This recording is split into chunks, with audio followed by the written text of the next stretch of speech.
Now, Band of Brothers has always been, for me, one of the greatest TV series ever made. I don't think any show has ever captured the reality of war quite like that 10-episode masterpiece that Spielberg gave us. Since then, we've had a bunch of other war films and series, The Pacific, Masters of the Air, also with Spielberg behind the wheel, and yeah, they were great, but something about them never quite hit the same way. But then I watched Warfare, and as I was sitting there, I started to feel something that I hadn't felt since the first time that I watched Band of Brothers. That same gut-level intensity, the raw emotion, the brotherhood, the chaos, it all came flooding back. Honestly, I don't think anything else has come this close to capturing the emotional weight of war, the bond between soldiers, the little moments that make it all feel real. So in this video, I want to break down exactly what made Warfare feel so immersive, intense, haunting, and at times downright heartbreaking.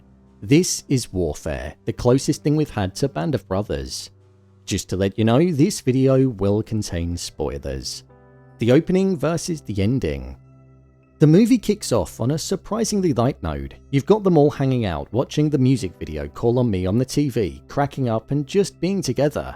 It's one of those moments where everything feels normal, like they're just a bunch of friends having a laugh, and of course, it ends up being the last time that we truly see them like that, carefree, all together, before things take a serious turn.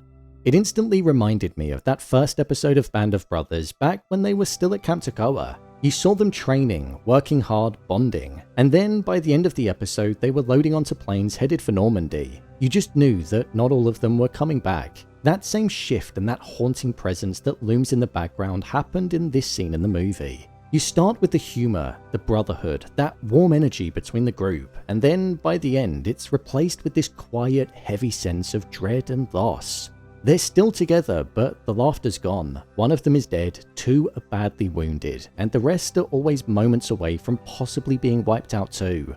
What I loved was how the early scenes, especially the ones where they're just sitting around doing recon, really lull you into this false sense of calm. Not that you think nothing's gonna go wrong, because we're constantly teased with the threats through the scope that Elliott's looking through.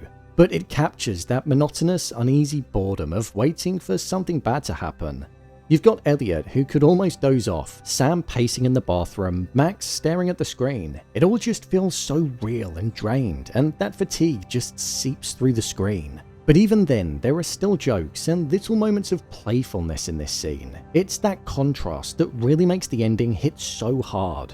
You watch these guys go from messing around to having their entire outlook change in what feels like a blink, and that blink is 1 hour and 10 minutes. That emotional shift from relaxed and joking to shaken and hardened is what makes it so impactful for me. I felt like I saw these characters truly change in front of my eyes, and I don't think I've experienced that since Band of Brothers.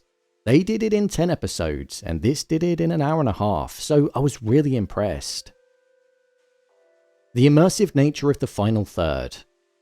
What really stood out to me about Warfare was that the movie didn't save its emotional peak for the very end. Instead, it hit its crescendo before the final act, even as things were still building up. And I thought that was a really bold and effective choice. It all starts with the group stepping outside to get Elliott to the Casevac due to his hand being messed up following the grenade, and it seems like a straightforward job. They send the two local men out first, clearly thinking they might be the ones to take the hit if anything happens, and then, when it looks clear, the squad follows in a chain, and then, boom. The explosion hits, and that moment, honestly, it was one of the most powerful scenes in the entire film. The dust and smoke that blasted through the air, it felt overwhelming, almost like it was coming through the screen. You could barely see. Then there were the visuals, the horror of seeing body parts scattered, internal organs on the outside. It was shocking. And the worst part, you knew that there were still enemies waiting behind that smoke ready to fire the second visibility returned. This was the moment where we saw the group completely unravel. Elliott's out cold, Sam is screaming, his legs are gone, Ray's just frozen, Tommy looks like he's in total shock. Even Frank, who was inside, is panicking, cursing under his breath, totally paralyzed by fear. Each character's reaction felt so raw, so real, and you could feel every one of them through the screen. The way the sound was used in that scene was perfect. It went from a chaotic blast to that muffled, almost underwater hearing effect, like what the characters would actually be experiencing. It felt immersive in the most terrifying way possible. I kept thinking, how do you even deal with that situation? You've got a friend on the floor screaming in pain, you're pinned down, you're calling for help and hearing that they might not even be coming. You're surrounded by chaos and you still have to think straight enough to survive. The panic, the dread, the slim thread of hope, it all came through so clearly. Even the little things, like when somebody accidentally kicked Sam's leg or when Matt gave himself the morphine instead of Elliott. Those small, messy human mistakes, they were brilliant touches because that's what happens in high-pressure moments. Your brain scrambles, you mess up, and the film captured that so well. That entire sequence in the last third of the movie, it was pure tension, and as a viewer, it planted you right there in that room, like a fly on the wall. A fly that so desperately wanted to escape, but couldn't. If I had to compare it to anything in Band of Brothers, it would probably be episode 6, Bastogne. That episode was all about survival, tension, and being totally immersed in the horror of the moment, and that's exactly what this scene delivered too. Rookie or experienced, it doesn't matter.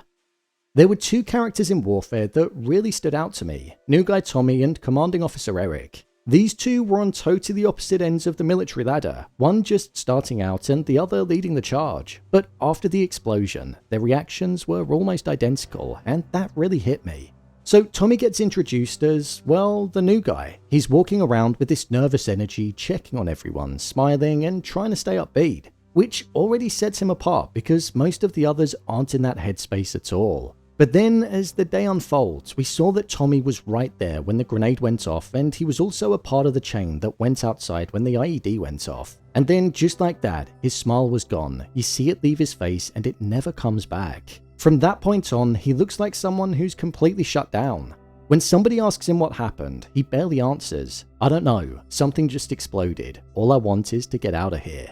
You can see it in his eyes, he's not there anymore. It's haunting because you remember how full of life he was just an hour or so ago, and now he's a ghost of that guy. Then you've got Erik, the commanding officer, strong, composed, clearly respected by the others. He's the guy you'd expect to hold it all together, but after everything that happens, the explosion, the loss of one man, 2 others badly hurt and nearly dying himself, you watch him completely unravel. He goes into shock, mentally checks out, and even says that he wants to hand over responsibility. In that moment, he knows he's not fit to lead. He's broken. And that's what really struck me.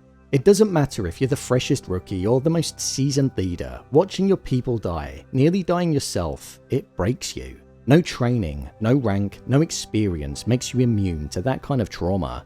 It honestly reminded me of Band of Brothers, specifically Buck Compton. After everything that he went through, all the leadership that he showed, it still got to him. Seeing his men die, watching them suffer, it shattered him. Same thing here. Watching both Tommy and Erik, one just starting out, the other a leader, end up in the same mental space, it just drives home the human cost of war. Fear doesn't care who you are, it levels everyone. The true cost of war, that's what this film drives home. You feel it in every frame, whether it's the toll that it takes on the men, the civilians whose home turned into a war zone overnight and adopted a lifetime of trauma, or the lives that were lost in the blink of an eye, it all lands and it sticks with you.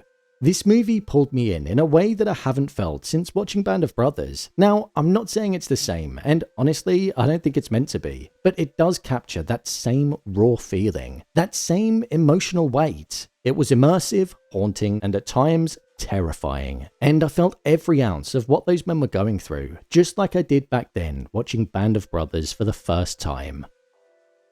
And there you have it, guys. Warfare, the closest thing we've had to Band of Brothers. If you enjoyed this video, please do hit the like button and subscribe. It really helps me out and it means you'll catch more of my videos when I release them. Also, I shared a review on Letterboxd of this movie, so if you want to see what I rate all the movies that I watch in my free time, then I review them over there. Thanks for tuning into this video and I'll see you in the next one.